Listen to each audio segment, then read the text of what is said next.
este mes, dos importantes laboratorios, Pfizer y Moderna, dieron a conocer la finalización de sus pruebas de su vacuna contra el coronavirus y pues se acelera así el proceso para pues producirlo comercialmente y distribuirlo.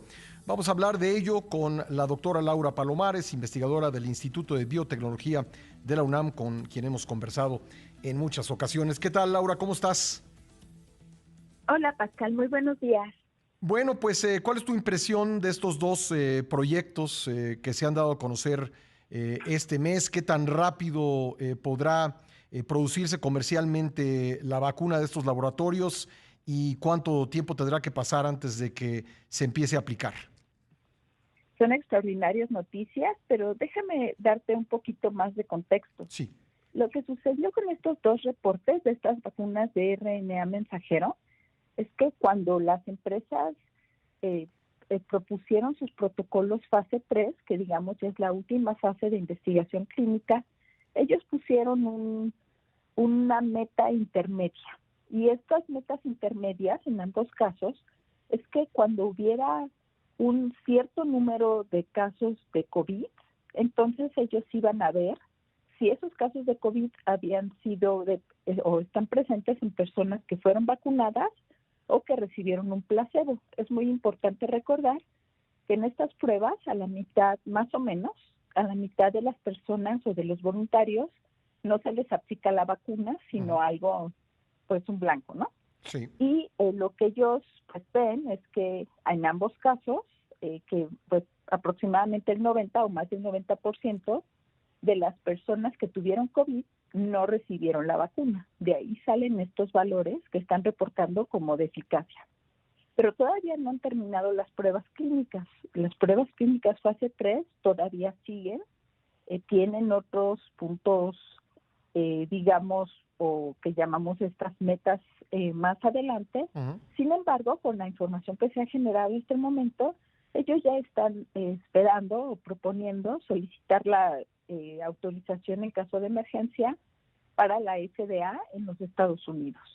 Ahora, estas autorizaciones tienen que ocurrir país por país, ¿verdad? Así es, pero en México nosotros reconocemos a la FDA como una agencia pues con alta regulación y existen tratados en donde México reconoce lo que la FDA autoriza después de algunas revisiones que realmente son muy rápidas. Bueno, y supongo que muchos otros países también lo mismo, ¿no? Entonces, habida cuenta de esto, del tiempo que faltaría de la fase 3, el proceso de aprobación, ¿hay un tiempo que podemos considerar estimado para que comience a producirse masivamente y distribuirse? Bueno, en las estrategias que han seguido estas empresas, pues es fabricar a riesgo.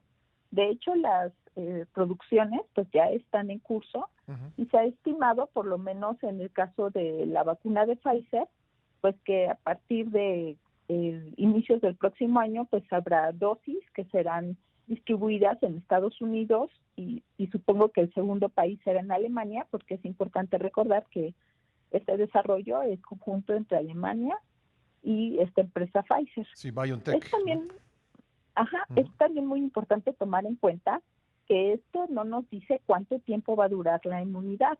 Entonces, pues los estudios clínicos tienen que seguir porque es importante saber cuánto tiempo nos va a proteger esta vacuna, cualquiera de las dos. Bueno, como sea, además de la esperanza, pues parece un gran éxito desde el punto de vista de la investigación científica, porque la vacuna que más rápidamente se había desarrollado, que entiendo es la de paperas, tomó poco menos de 5 años. Esta se estaría desarrollando en alrededor de un año, ¿no? Así es realmente algo extraordinario y bueno, pues esto se ha logrado gracias a una serie de avances tecnológicos con los cuales tenemos disposición al día de hoy, que antes no estaban disponibles, además de una estrategia de desarrollo en paralelo que también ha permitido este desarrollo tan rápido. Entiendo por lo que he leído que la técnica utilizada en el caso de estos dos laboratorios, tú ya lo mencionabas al principio de esta entrevista, el RNA mensajero es distinto de la técnica tradicional para desarrollar vacunas. Así es, las personas que reciban esta vacuna, en lugar de recibir un fragmento, una pieza del SARS-CoV-2, en este caso del virus, lo que ellos van a recibir es la instrucción para ellos mismos producir proteínas del SARS-CoV-2. Entonces, las personas vacunadas van a estar produciendo esta proteína de coronavirus que al estar presente en su cuerpo, pues el cuerpo reconoce como extraña y entonces genera la inmunidad.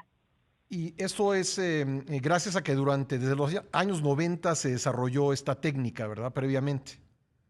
Bueno, realmente en los años 90 lo que se empezó a desarrollar fueron las vacunas que son de DNA.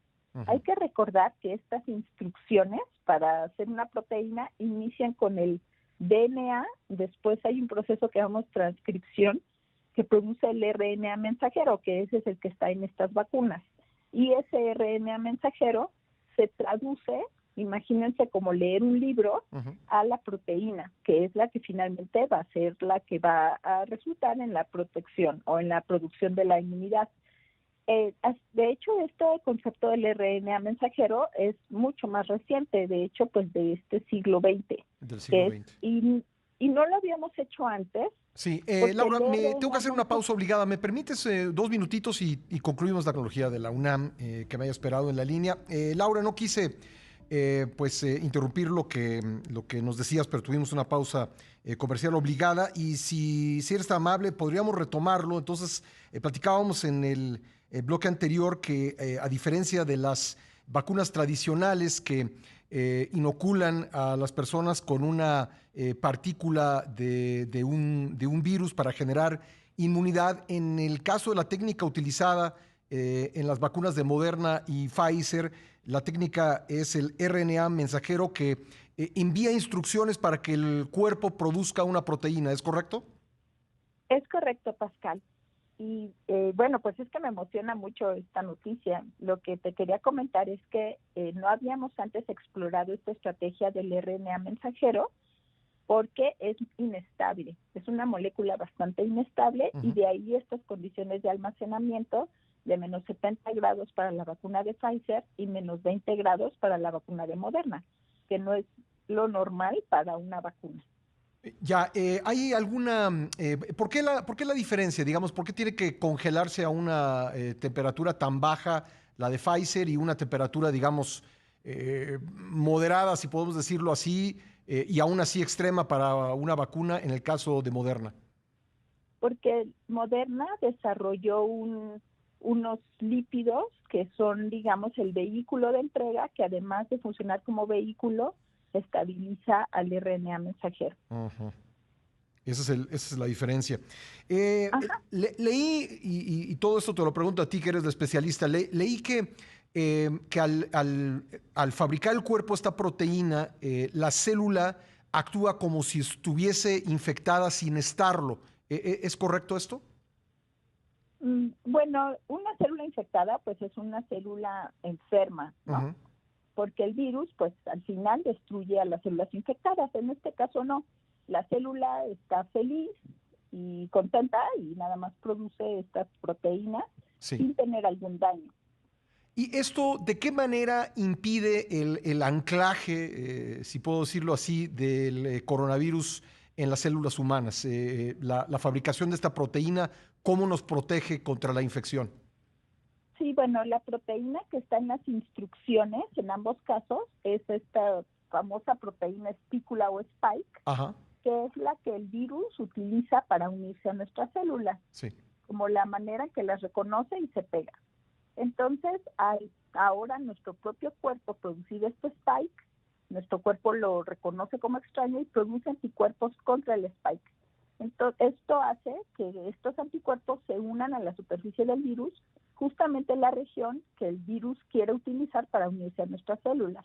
Entonces los anticuerpos lo impiden y el virus ya no se puede unir. Esto es una sobresimplificación, suceden algunas otras cosas. De acuerdo, sí, para entenderlo. Y entiendo también que esta espiga que le da su fisonomía al coronavirus es la parte más débil del virus de alguna manera. Y bueno, sí, desde el punto de vista que es la que utiliza para unirse a la célula, y al neutralizarla, pues ya evitamos la infección, porque evitamos el primer paso, ¿no? Que es esta unión. Pues qué interesante y siempre un placer y un privilegio poder conversar contigo, Laura, muy amable. Gracias, Pascal, muy buen día. Gracias, buen día, la doctora Laura Palomares.